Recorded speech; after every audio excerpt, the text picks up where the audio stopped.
Ooh, that was kind of nice. Welcome everyone! This is Dom, and this is another episode of Kerbal Realism. Today on Kerbal Realism, we are returning to the moon. So let's go ahead and lift off, and I'll explain it on the way. We're returning to the moon with another unmanned payload here. And it is going to be orbiting the moon and landing on the moon, the payload itself. So it's actually in two parts. It's inside this fairing here, just so we'd have low wind resistance. The fairings are from procedural fairings, which I have gotten to love nowadays. It is such a great mod, and I will use it probably forever. I do like the KW ones, but number one, they haven't really updated to the latest version, so I'm not really entirely confident with that. And also, these ones have a couple of extra parts that I've been using, specifically the interstage, which I'll be using this specific launch here. Tip over just a little bit, bring down the throttle just a little bit as well.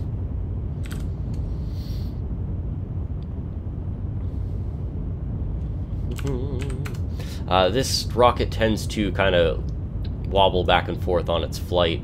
I'm not a big fan of that, but I think it's just the way that it's weighed that it does this. So I'm going to go ahead and punch the throttle now, and we will bring ourselves to 70. And then once we get a little bit higher, we will just go ahead and follow our orbital prograde vector. And that should bring us into a decent low Kerbal orbit, so that we can explain kind of the goal of this mission in that scenario. So once we get up into this part of the atmosphere, it's a little bit thinner. We can definitely bring our speed up significantly, and then we will tip over even more. And once this thing stops moving around like crazy, there we go, I hit orbital. And if you go ahead and switch over your nav ball to orbit, you'll see that we are trying to follow the prograde orbital vector there, and that will bring us into a nice low Kerbal orbit. Now, this specific payload, which the fairings will be decoupled automatically by this little guy here from Smart Parts, it's an altimeter that I set to 70 kilometers, and throttle down. Cool. We're in just peaked above the atmosphere here. So this payload here that will be revealed very, very soon is going to the moon, and it is in two parts. One part will be orbiting the moon for communications and to complete this contract right here, which is to reach the designated orbit and to have a mystery goo unit on the same satellite, which we will definitely be figuring out and doing. And then the next part is to finish the Explore the Moon contract here with a probe this time round. I really don't think I've ever done that. Landed a probe on the moon and then sent information back. I always thought that was inefficient. It is, because you don't get all of the science that you want, but it works though. So we are going to go ahead and set up a second burn here. Bloop. Slightly over, and then slightly more. A little bit more than that. There we go. Let's go to node, execute. In 15 seconds, it will burn again, and here goes our fairings. Boop. There they go. Fairings release so that we can extend the panels on the first stage here. This is an interstage from the same mod that had these guys. This is the interstage from procedural fairings. So if I can find, there it is, interstage fairing adapter. That basically allows you to stack things within the same kind of fairing base, which is awesome. I could have actually extended out this fairing here to cover the secondary probe. Now, that second stage went away. Sorry, the first stage was ejected from the second stage here automatically by Smart Parts. I just had a comment that I answered again. That's about the 5th time I've had to answer that one, but that's not an issue. I don't have a problem answering questions, especially in the comments or in the videos. This guy will probably be able to bring us into a nice Kerbal orbit and bring us to the moon itself. It has about, I think before we started burning, over 3,000 meters per second of delta V in it. So it's excellent efficiency for what we need it for. And hopefully we can get ourselves into the orbit that we want.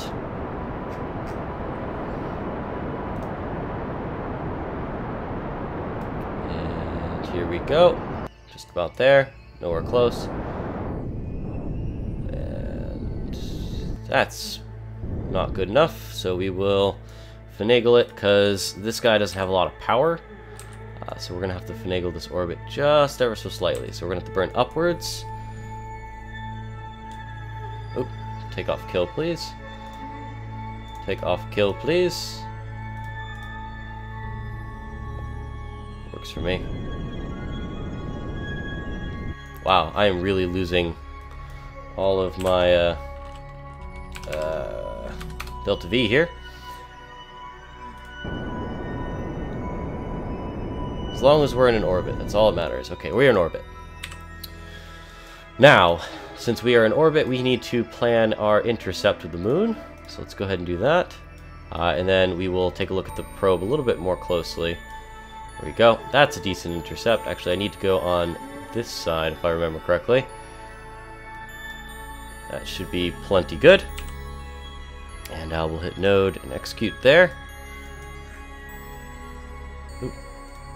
Oh, I lost my flight computer, so I'm going to need to add an orbit to this.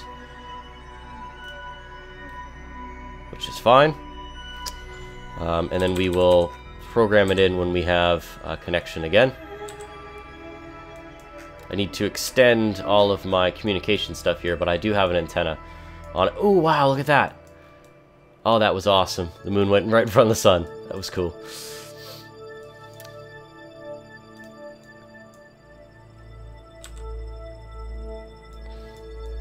So, the satellite itself is in two parts, like I had said. There is a upper stage probe here that will be basically dedicated to communication and fulfilling the first contract, which is the Mystery Goo Containment Unit thing. And also it will keep constant communication with Kerbin from the moon, which is kind of the goal of it as well. Do I have... Yes, I have signal. Cool. Let's go to node, execute, which will be in 25 minutes. Awesome. So that's going to do that. Before I go anywhere, I'm going to actually activate our Infernal Robotics hinge here on the probe. This direction, I think. I think I'm having issues with it.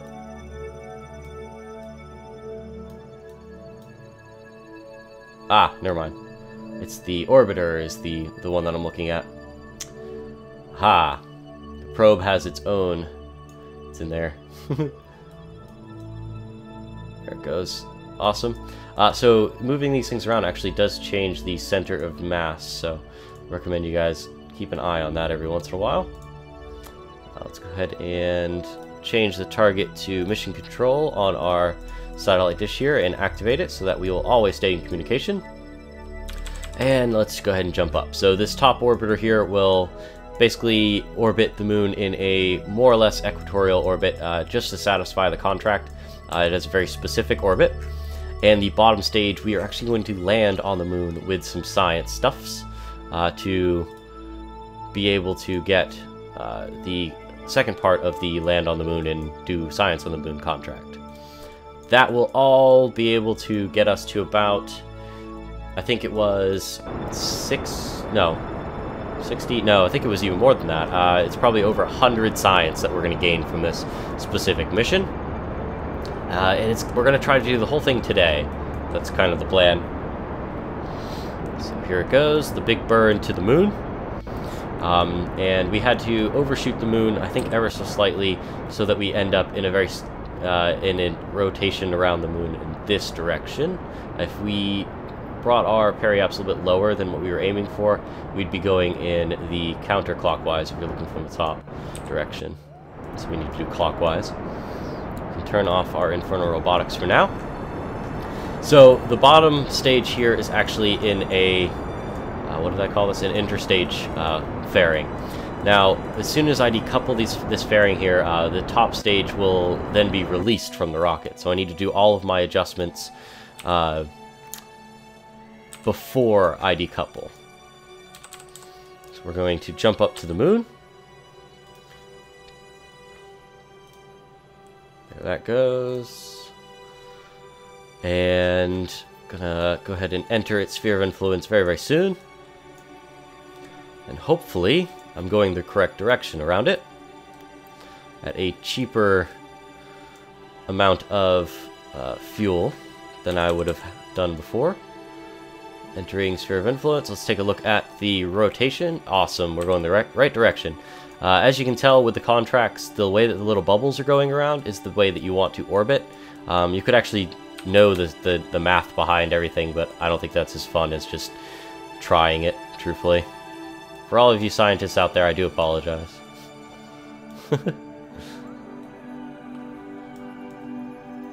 Ooh, that's probably a bad thing. Okay, so let's do this, slow ourselves down, but then bring it out.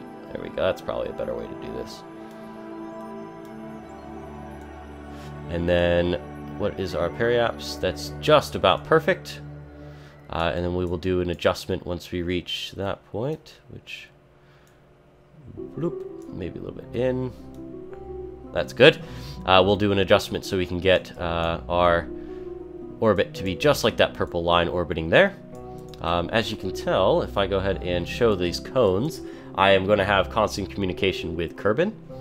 So first I'm going to do is an execute there, so that we can do the burn as soon as we can. And I'm going to do it from this view so I can actually see the line change. There we go. And now, good, awesome, looks perfect to me. I'm actually going to, before I do my secondary burn here, I'm going to change the target on the satellite here to go to Kerbin. Now, the reason why I'm doing this is, if I go ahead and zoom out again and show you guys the cones that the satellites, the communication disters have, they are very broad. If I target a very specific target like mission control, it will only communicate with that point. If I have, for example, some stationary satellites out here that would be able to communicate with mission control that I do not have a direct line to, I would have to target Kerbin, because they're in Kerbin's sphere of influence. At least that's how I used to have to do it. If they changed that recently, that's awesome, but I'm just used to doing it that way. Let's see if I can put a node out. There we go. I'm going to move it over to the intersection point, more or less, between our two lines here. And then we are going to change the orbit so it fits. We're going to pull back. Good. Got to get the inclination right, and then I will get all of these numbers right. Ooh, this is almost perfect. That's just about right. Whoop, whoop, whoop. And then let's do a little bit of change in that, and that looks just about right there. So we will probably be able to do that very, very easily.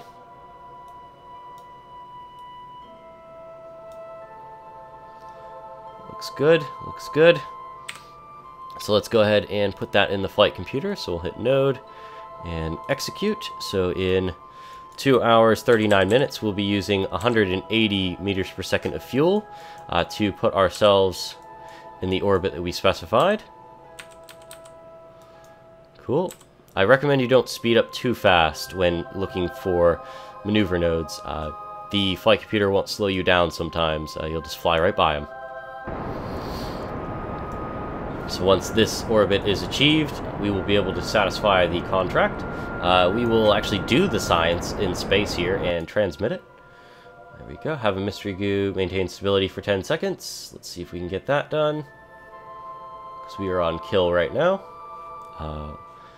There we go. We just completed the contract. That was 76 science and 110, wow, 110,000 monies. So we are going to do that. We lost about 7 grand for that. This whole satellite only cost about 23,000 money, so I'm definitely already profiting. I'm going to observe my mystery goo here, and we are going to... we're going to have to transmit this. Cool, because there's no point. And now we also completed a secondary contract here.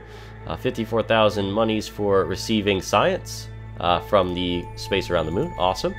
Now this satellite will want to stay here. We will want to always keep this thing in orbit, this specific orbit.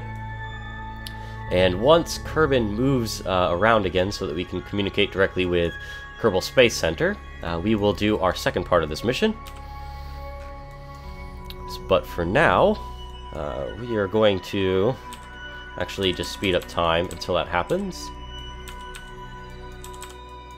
Cool. Okay, good. We are on the lighter side, I guess. How long does it take to orbit? Takes an hour and 21 minutes, so could have done this a little bit earlier, but whatever, so that we would have landed in a better spot. But for now, we want to decouple this orbiter here. It is going to be in constant communication with us, so let's go ahead and hit the spacebar button. 3, 2, 1, bloop! There it goes. That was our interstage being blown out there, and now we have our bottom stage here, which now we need to extend our panels, extend the panels. We want to open up the antenna here. The antenna is basically the same exact setup that we have on the other one. It's going to stick out the side, just the same. Cool. And this is an omnidirectional antenna. It will not be able to communicate with Kerbin, so we're reliant on our first stage here to communicate with Kerbin. We have a tweak-scaled Science Junior on there, because, who cares? I don't really consider it too cheaty. And the soil sample system as well, which I don't know if I can actually use. So we are good for that. I'm going to program in another maneuver node here, and that will more or less move us so that we have a periapse that I can deal with, or sorry, maybe not. We'll keep it like this. I want to have a low point on the other side of the moon here, quite a low point, so then I can bring my periapse down, my apoapse down to kind of impact the moon in the lighter side, so we actually have some light when we land. So let's go ahead and go node execute. This guy will always stay in his orbit there, and we'll always be able to communicate with whoever. As of now, we actually have communication with both satellites. The first polar satellite is one of them, and the second one is the one we just put up. So let's get ourselves to that point. There it goes. Bloop. Awesome. Now, I'm kind of cutting it close here. If I jump to this node... Bye, probe! If I jump to this node, and we do not have communication with Kerbin, we are going to have to wait for a couple more orbits, but I'm pretty sure we'll be okay. Hopefully I didn't forget any steps on this. Okay, cool. We have communication still. Because of our polar satellite, I'm not too confident with that. I would like for this guy here to be in communication. Why is he not? I think we're gonna have to wait again. Wait for another lap or two.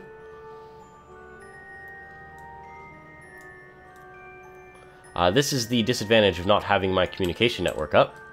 Once I get the comm satellites up, I can do all of these operations continuously. Come on. Okay, we'll definitely be able to do it now. Okay. It seems as if this satellite here does not have communication with Kerbin, but it doesn't matter too much. We are going to go ahead and descend. So we're going to actually point ourselves at orbital retrograde here. Let's jump back into the map view actually a little bit. We're going to throttle up. The fuel on the bottom of this lander here is actually going to just be destroyed, and then there's actually separate landing legs that we're going to be using. Cool. That are actually on the probe itself. This is quite a long episode here. I do apologize. Actually, not really, because I do enjoy myself, so if you guys don't enjoy it, don't watch it. That's how I feel.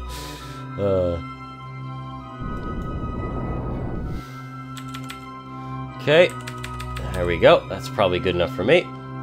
About 7,000 meters off of the surface. We'll just go ahead and burn this stage away as best we can. We will lose it. And then activate the lander here, which doesn't have legs, I just noticed. That was definitely an oversight by me. There it goes. Whoa. So now we're currently floating upwards? No, downwards still.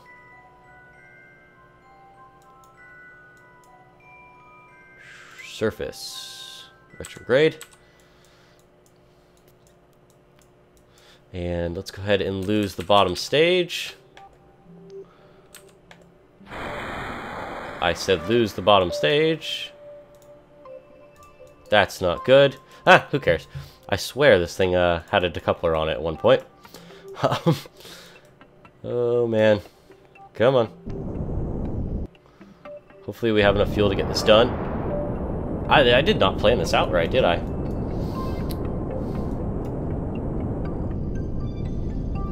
Okay, we have plenty of delta V on this thing, though. We should be able to land, if this is a relatively smooth surface, which it's not, we should be able to land nice and flat. If we go to surface, we will be landing at a 9.2 degree angle.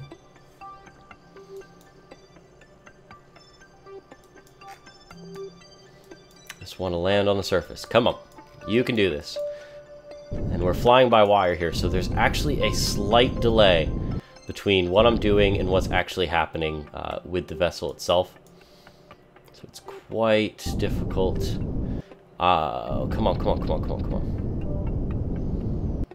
The delay isn't that bad, though. So, for example, if I were to be landing on the moon, it's not bad, but landing on the surface of, for example, oh my gosh, stop it, stop it, stop spinning, stop spinning, stop spinning. Oh, man, oh, man. Okay, stop, stop, stop, stop, stop, stop, stop, kill. Oh, okay, so we have landed on the surface, in quotes. Oh, man. That's bad. No. Okay, that works. That works. Stop. Good boy. We lost a solar panel. That's kind of an issue, but let's go ahead and observe the materials bay. That was bad. And then we will transmit that.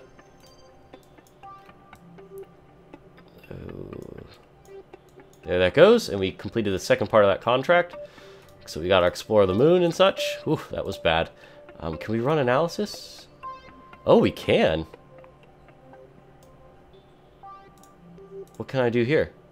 Resource analysis. Oh, so that's from ScanSat. That's cool. And I think that's it, actually, that we have on here. A lot of oversight. A lot of oversights for this specific mission, of course. I wonder if I can turn I can't even turn these off. But yeah, that's going to be it, I guess. We landed on the moon. We recovered some science, and we got a bunch of good stuff. So if we go ahead and look at our small map, we might actually be able to find the composition of the soil here. Not really sure how that works anymore. But yeah, that's going to be it, guys. I will see you guys in the next one.